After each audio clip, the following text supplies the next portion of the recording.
కర్తృత్వ భావము లేని వాని బుద్ధి ప్రాపంచిక వస్తువుల యందును కర్మల యందును ఆసక్తము కాదు, అంటుకొనదు.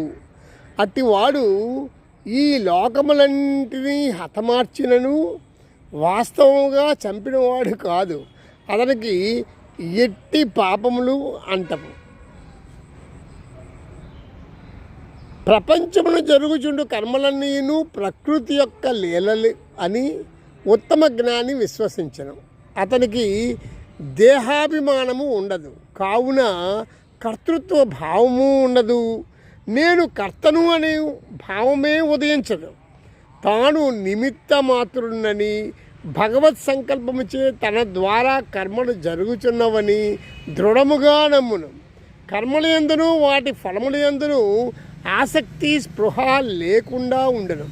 అతని దృష్టిలో ఈ ప్రపంచము ఒక స్వప్నతుల్యమైన నాటకము కావున దాని యందు ఏమాత్రము సంగమము ఏర్పడదు.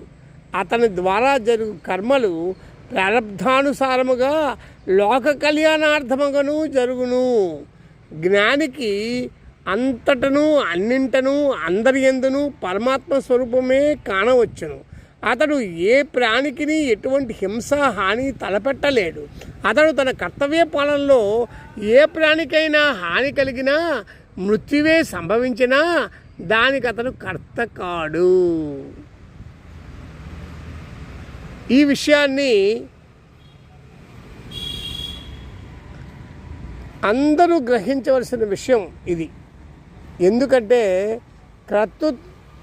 కర్తృత్వ భావము లేనివాని బుద్ధి ప్రాపంచిక వస్తువుల యందును కర్మల యందును ఆసక్తము కాదు, అంటుకొనదు.